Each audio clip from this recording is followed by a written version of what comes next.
Everyone, welcome to my YouTube channel biology concept. Guys, हमने last class में पढ़ा था आरबीसी के बारे में।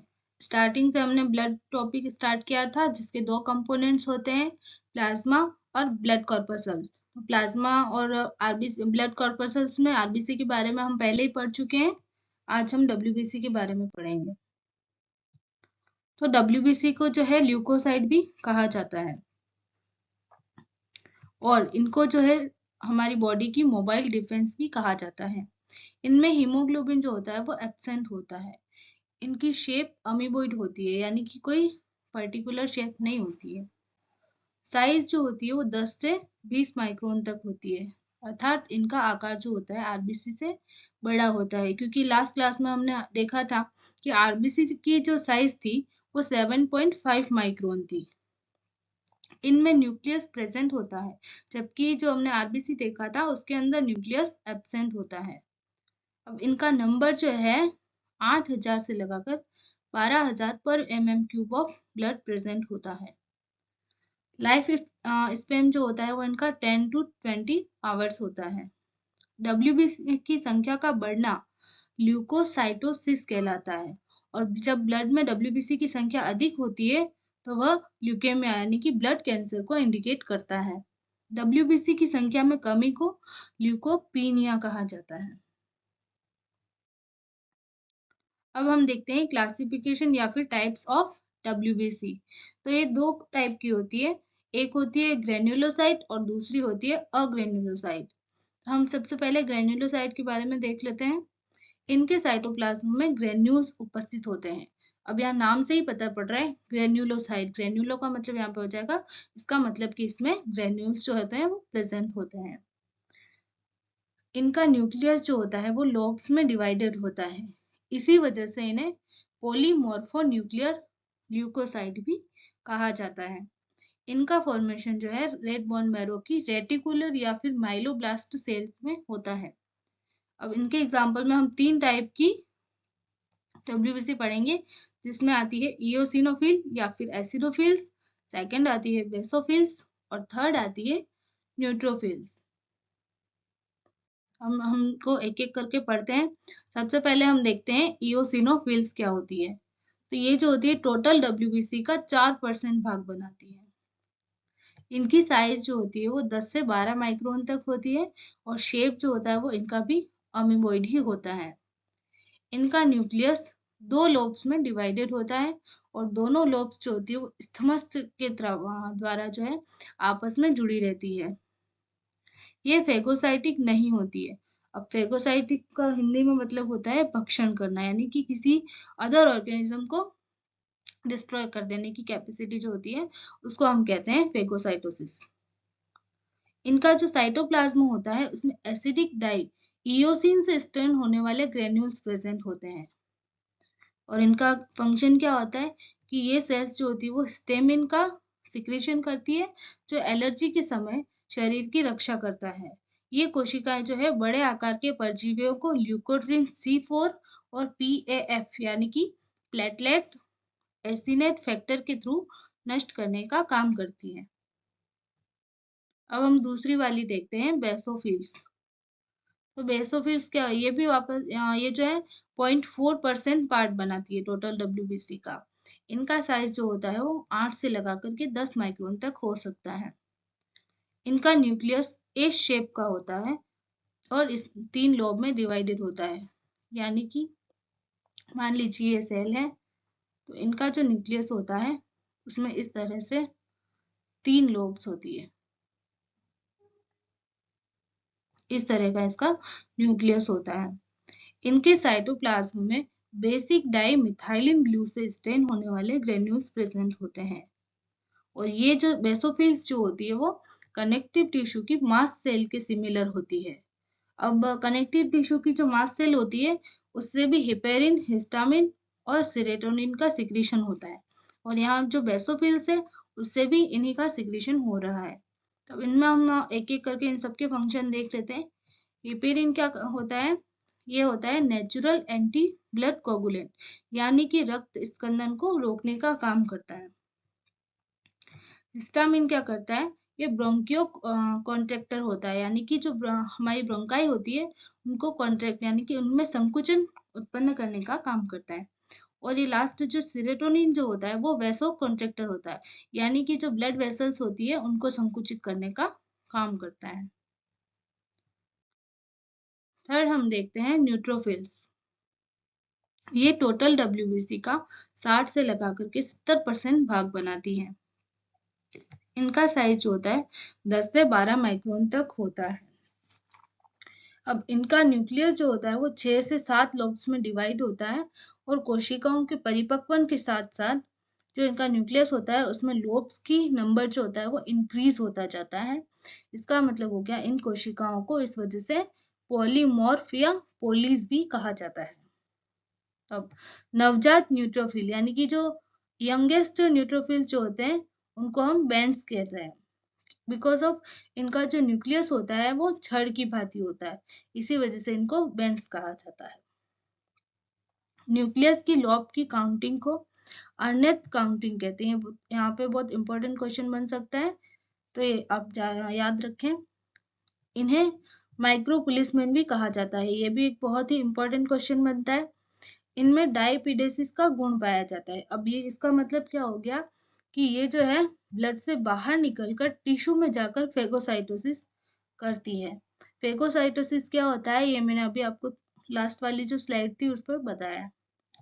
न्यूट्रोफिल की संख्या जो होती है मुख्यतः मवाद वाले इन्फेक्शन में बढ़ती है, यानी कि अगर हमारी बॉडी में कहीं भी मवाद निकल रहा हो या फिर ऐसा इन्फेक्शन हो रहा हो तो उस जगह पर जो है न्यूट्रोफिल जो है ज्यादा मात्रा में उपस्थित होती है। अब ये बहुत ही मोस्ट इम्पोर्टेंट चीज है, इनकी जो सरफेस होती है उस पर बार बॉडी पाई जाती है जिसको देखकर सेक्स का डिटरमिनेशन किया जाता है। अब बार बॉडी क्या होती है, तो ये ड्रम लाइक स्ट्रक्चर होती है जो एक्स गुणसूत्र की संख्या से एक कम होती है। मतलब कि अगर हम मेल में देखें तो एक्स और वाई होते हैं सेक्स क्रोमोसोम, तो अगर हम एक्स से एक माइनस कर देंगे मतलब कि x माइनस 1, तो इसका मतलब क्या आ जाएगा 0 आ जाएगा। इसका मतलब कि जो नॉर्मल मेल होता है उसमें बार बॉडी एब्सेंट होती है, ओनली ये जो है फीमेल में ही प्रेजेंट होती है। इसके अलावा इसके कई सारे अपवाद हो सकते हैं, जैसे कि वो बहुत सारे सिंड्रोम होते हैं टर्नर सिंड्रोम वगैरह, तो उसमें ये बार बॉडी की संख्या जो है ज्यादा भी हो सकती है कम भी हो सकती है।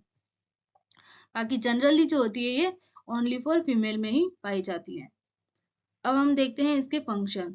तो न्यूट्रोफिल्स जो है विभिन्न प्रकार के जीवाणुओं और बाहरी पदार्थों को फेगोसाइटोसिस विधि के द्वारा नष्ट करती है, और ये सेल्स जो होती है अपने फूड पादप यानी कि स्यूडोपोडिया के थ्रू जो है जीवाणु को चारों तरफ से फूड कप बनाते हुए घेर लेती है। यानी कि मान लीजिए ये कोई बैक्टीरिया है, तो अब ये स्यूडोपोडिया से क्या करेगी, ये इसको चारों तरफ से इस तरह से जो है घेर लेगी। अब ये इसमें अंदर आ गया और इसमें जो है इसको डिस्ट्रॉय करने वाले एंजाइम्स सीक्रेट होंगे और उससे फिर ये जो है डिस्ट्रॉय हो जाएगा, पूरा ही बच जाएगा। अब हम देखते हैं दूसरी जो डब्ल्यूबीसी का टाइप था अग्रेन्युलोसाइट। इनके साइटोप्लाज्म में ग्रेन्यूल्स एब्सेंट होते हैं। अब वहां हमने पढ़ा था ग्रेन्युलोसाइट और यहाँ पे अग्रेन्युलोसाइट, अ लग रहा है मतलब एब्सेंट। अब इसका मतलब क्या हो गया, इसके साइटोप्लाज्म जो होता है वो होमोजीनस होगा क्योंकि उसमें ग्रेन्यूल जो है ही नहीं, तो इस वजह से साइटोप्लाज्म जो होता है वो होमोजीनस होता है। न्यूक्लियस लॉब्स में डिवाइड नहीं होता है और इसी वजह से इन्हें मोनोन्यूक्लियर ल्यूकोसाइट भी कहते हैं। इनका सिंथेसिस जो होता है मेनली लिम्फोइड ऑर्गन से होता है। अब इसमें हमको दो पढ़नी है, एक पढ़नी है मोनोसाइट और दूसरा पढ़ना है लिम्फोसाइट। हम देखते हैं मोनोसाइट क्या होती है। अब ये टोटल डब्ल्यूबीसी की 4 से 8% होती है। इनका साइज होता है 15 to 20 माइक्रोन। इनका साइटोप्लाज्म जो होता है वो ट्रांसपेरेंट होता है जिसमें ग्रेन्यूल्स एब्सेंट होते हैं। ये सबसे बड़े आकार की डब्ल्यूबीसी है जो फेगोसाइटिक नेचर की होती है और इनका न्यूक्लियस जो होता है वो किडनी शेप का होता है, यानी कि इस तरह की ये जो दिखाई देती है इनकी स्ट्रक्चर। ये हो गया किडनी शेप न्यूक्लियस और ये हो गई हमारी पूरी सेल। इनको मैक्रोपोलिसमेन भी कहा जाता है। ये हानिकारक बैक्टीरिया, वायरस और जितने भी अपशिष्ट पदार्थ होते हैं उनको फेगोसाइटोसिस के द्वारा नष्ट करती है। अर्थात इनको ब्लड के सफाई कर्मी यानी कि स्कैवेंजर्स ऑफ ब्लड भी कहते हैं। ये कनेक्टिव टिश्यू की हिस्टियोसाइट या मैक्रोफेज के समान होती है। वह भी क्या करती है कि ब्लड की स्कैवेंजर की तरह काम करती है। अब जो मोनोसाइट्स होती है उसमें डाइपेडेसिस की कैपेसिटी पाई जाती है। इनका फंक्शन क्या हो गया, फेगोसाइटोसिस करना, मतलब कि जितने भी हार्मफुल बैक्टीरिया वगैरह होते हैं उनको नष्ट करने का काम करती है। दूसरा हम देखते हैं लिम्फोसाइट। ये जो है टोटल डब्ल्यूबीसी का 20 से 25% भाग बनाती है। ये स्मॉलेस्ट डब्ल्यूबीसी होती है। इसमें पेरिफेरल साइटोप्लाज्म होता है और एक बड़ा न्यूक्लियस होता है। ये बोन मैरो में बनती है और दो टाइप की होती है, टी लिम्फोसाइट्स और बी लिम्फोसाइट्स। अब टी लिम्फोसाइट्स क्या होती है, इनका जो मैच्योरेशन होता है वो थाइमस में होता है, इसी कारण इनको टी लिम्फोसाइट कहते हैं। यहाँ पर जो टी जो है वो थाइमस को ही इंडिकेट करता है और यहाँ जो बी है ये बोन मैरो को इंडिकेट करता है। इसका मतलब हो गया कि इनका मैच्योरेशन कहाँ हो रहा है, बोन मैरो के अंदर। अब हमारा डब्ल्यूबीसी वाला जो पार्ट था वो कंप्लीट होता है। यहाँ पे तीसरा ब्लड कॉर्पसल्स का जो कंपोनेंट है वो है थ्रोम्बोसाइट्स, या इनको प्लेटलेट्स भी कहा जाता है। इनकी जो शेप होती है वो गोलाकार, अंडाकार या छड़ के समान होती है, यानी कि सर्कुलर हो सकती है, ओवल शेप हो सकती है। इनका आकार जो होता है वो 2 से लगा करके 4 माइक्रोन तक होता है, लेकिन सक्रिय प्रावस्था में इनका आकार जो होता है वो बड़ा हो जाता है, यानी कि जब ये एक्टिव होती है तब इनकी साइज जो है ज्यादा बड़ी होती है। ब्लड में इनकी संख्या जो है 1.5 लाख से लगाकर 4 लाख पर घन मिमी तक होती है। यहाँ पे mm³ लगाते हैं आप। जब थ्रोम्बोसाइट छोटे आकार की होती है तो ये सर्वाधिक सक्रिय होती है, और जब इनका आकार बड़ा होता है तो ये निष्क्रिय हो जाती है। यहाँ पर आप इस लाइन को कट कर दें, ये बाय मिस्टेक टाइप हो गई है। ये स्मॉलेस्ट ब्लड सेल होती है। अब हमने लास्ट स्लाइड में देखा था कि जो लिम्फोसाइट होती है वो स्मॉलेस्ट डब्ल्यूबीसी पूछे तो लिम्फोसाइट करना है, और स्मॉलेस्ट ब्लड सेल पूछे तो आपको थ्रोम्बोसाइट या प्लेटलेट करना है। थ्रोम्बोसाइट की संख्या में वृद्धि जो होती है थ्रोम्बोसाइटोसिस कहलाती है, और कमी क्या कहलाएगी, थ्रोम्बोसाइटोपिनिया। यानी कि पीनिया वर्ड जहां पे भी आ रहा है इसका मतलब हो गया कमी, और साइटोसिस जहां पे भी आ रहा है उसका मतलब हो गया वृद्धि। अब हम देखते हैं कि प्लेटलेट के फंक्शन क्या क्या होते हैं। ये रक्त के स्कंदन में सहायक होती है, यानी कि ब्लड क्लोटिंग में हेल्पफुल होता है। थ्रोम्बस बनाने में भी उसको एक्टिव करने का काम करता है, और आसंजन गुण के कारण ये ब्लड वेसल्स की सुरक्षा करती है, यानी कि उनको प्रोटेक्ट करने का काम करती है।